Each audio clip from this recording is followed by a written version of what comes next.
কংগ্ৰেছৰ এই অহংকাৰ আৰু এই বেমাৰৰ কাৰণে মৰি আছে। কংগ্ৰেছে মহাসাগৰ শুকাই শুকাই যে পুখুৰী হ'ল, এই অনুভৱটোৱে নাই তেখেতসকলৰ। সাগৰ এইটো শুকাই শুকাই এতিয়া ডেড চি হৈ গ'ল, ডেড চি, হা, মৃত্যু সাগৰ হৈ গৈছে তেখেতসকলৰ। কিন্তু এই অনুভৱটো নথকাৰ কাৰণে তেখেতসকলৰ আৰু এইটো দুৰৱস্থা হৈছে। আমাৰো দুখ লাগে। কংগ্ৰেছ জীয়াই থাকিলে ভাল, এটা বিজেপিৰ বিৰুদ্ধে যুঁজা সৰ্বভাৰতীয় পৰ্যায়ৰ এটা দল, কিন্তু শুকাই শুকাই শুকাই শুকাই ডেড চি হৈ গ'ল, পুখুৰী হৈ গ'ল। এই অনুভৱটো এই নেতাসকল ভূপেন বৰাহঁতৰ দৰে নেতাসকলৰ নাই, যাৰ কাৰণে আজি এইটো অৱস্থা হৈছে। আপোনালোকে দেখিছে এটা সময়ত ভাৰতবৰ্ষৰ কিমান আছিল, 403খনৰ বেছি আসন আছিল। এম পি চিত 403খনৰ পৰা আহি আহি 50ৰ তলত আহিল। লিডাৰ অফ অপজিশ্যনৰ কাৰণে যিমান সংখ্যা লাগে, সেই সংখ্যাখিনি নথকাৰ কাৰণে পাৰ্লিয়ামেণ্টত স্বীকৃতিপ্ৰাপ্ত লিডাৰ অফ অপজিশ্যনে নাই।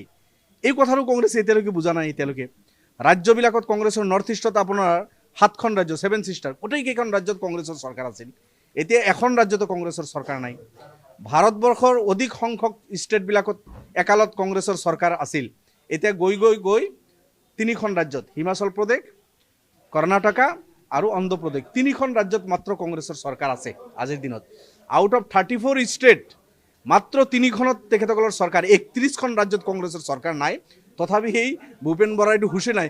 এনেকুৱা এজন অযোগ্য ব্যক্তি, এনেকুৱা এজন মানে আপোনাৰ কংগ্ৰেছৰ হিষ্ট্ৰী নজনা এজন ব্যক্তি, কংগ্ৰেছৰ যে সাগৰ শুকাই শুকাই পুখুৰী হৈ আছে, ডেড চি হৈ আছে, এই কথা নজনা এজন ব্যক্তিক যদি সভাপতি বনাই দিয়ে, এইটো আৰু মৰিব, আৰু শুকাই যাব, শেষ হ'ব। গতিকে ইয়াতকৈ আৰু কি ক'ম মই। মুখ্যমন্ত্ৰী ডাঙৰীয়াও ভাল কাম কৰি থকা নাই, তেখেতেও ডেমক্ৰেচি হত্যা কৰি আছে।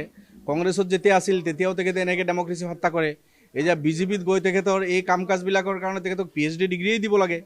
তেখেতেওতো একেবাৰে এই চব কাম কৰাৰ কাৰণে, ডেমক্ৰেচি হত্যা কৰাৰ কাৰণে, দলবিলাক ভাঙি চিঙি মানুহ আনি ইনভেষ্ট কৰি, মানুহ বনাই ৰাখি, বেলেগ দলক নিজৰ স্পাই ৰাখি, নিজৰ এজেণ্ট বহাই ৰখাৰ কাৰণে, এই চব কথাৰ কাৰণে মোৰ যদি কেতিয়াবা সময় হয়, এবাৰ PhD কৰিছোঁ, আকৌ মুখ্যমন্ত্ৰীৰ এই চব মানে কৰ্তুত, মানে ব্লেক কৰ্তুত, এইবিলাক যি মুখ্যমন্ত্ৰী ডাঙৰীয়াৰ আছে, আৰু ডেমক্ৰেচি হত্যা কৰাৰ কাৰণে মুখ্যমন্ত্ৰীৰ যি কাম কাজবিলাক আছে, এইবিলাকৰ ওপৰতে সুযোগ হ'লে কেতিয়াবা মই এটা থেচিছে লিখিম।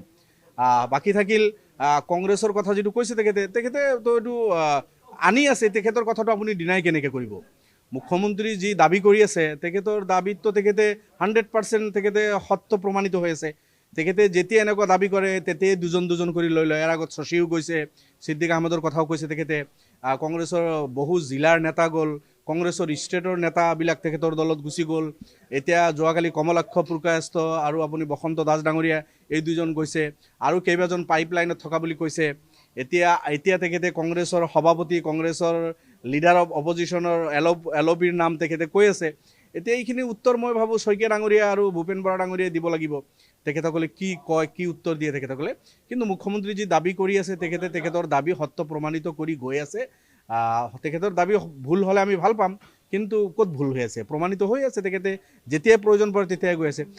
কেইবাজন কংগ্ৰেছৰ সদস্যৰ কথা শুনিছোঁ, তেখেতসকলে যোৱাৰ কাৰণে লাইন লগাই আছে, কিন্তু মুখ্যমন্ত্ৰী হয়তো কৈ আছে যে এতিয়া নহয়, যেতিয়া সময় হ'ব তেতিয়া আহিবি।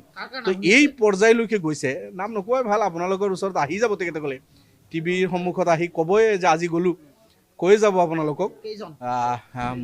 এইটোতো আৰু মই কি ক'ম, সেইখিনি মুখ্যমন্ত্ৰীৰ পৰা আপোনালোকে ভালকৈ ল'ব, আৰু ভূপেন বৰাৰ পৰা সেই লিষ্টটো ল'ব।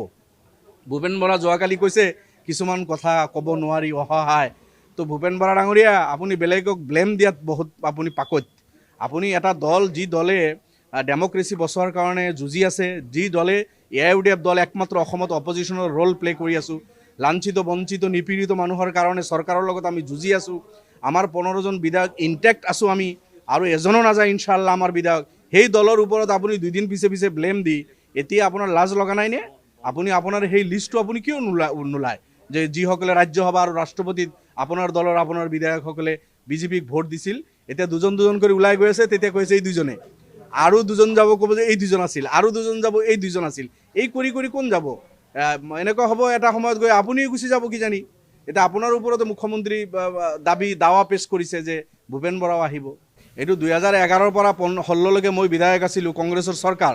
আমি 18জন বিধায়ক আছিলোঁ, বিজেপিৰ মাত্ৰ 5জন আছিল, AGPৰ 8জন না 9জন আছিল। গতিকে আমি তেতিয়াও অপজিশ্যনৰ ষ্ট্ৰং ৰোল প্লে কৰিছিলোঁ, কংগ্ৰেছৰ লগত আমি যুঁজিছিলোঁ। এতিয়াও আমি বিৰোধী হৈ আছোঁ, UDF বিজেপিৰ লগত যুঁজি আছোঁ। কাৰণ কংগ্ৰেছৰ প্ৰধান বিৰোধী এতিয়াতো কংগ্ৰেছৰ এইকেইটা 21জন সংখ্যাতহে আছে, 21জনৰ অধিক সংখ্যকটো হেমন্ত বিশ্বৰ লগত হলিগলি কৰি আছে।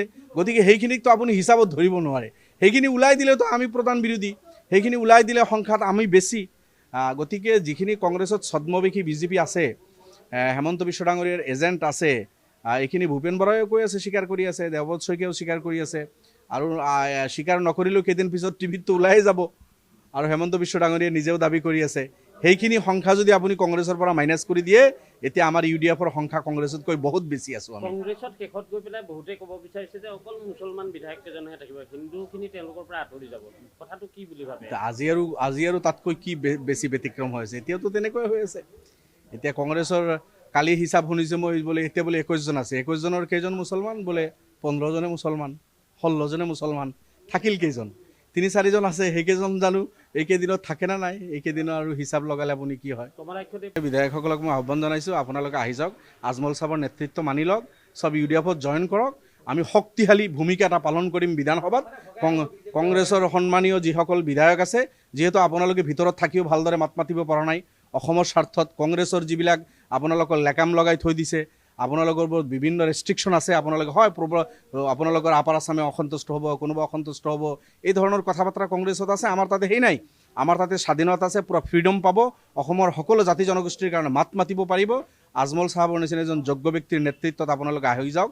মই আহ্বান জনাইছোঁ খোলাকৈ, যদি তেখেতসকলে আহে আমাৰ দলত নিশ্চয় আমি একে শক্তিশালীভাৱে, আমি 15 জন, তেখেতসকলে 15-16 জন আহিলে 30-32 জন হৈ যাব, আৰু কংগ্ৰেছৰ মাজৰ পৰা লাগিলে কোনোবা এজন লিডাৰ অফ অপজিশ্যন দি দিম, কেবিনেট মৰ্যাদা পাই যাব UDFত জইন কৰিলে।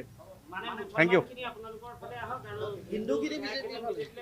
নাই সেইখিনিও আহক, মই হিন্দু মুছলমান চব গোটেইখিনিক কৈছোঁ, কংগ্ৰেছৰ হিন্দু মুছলমান, আমি হিন্দু মুছলমানৰ ভাগ নকৰোঁ।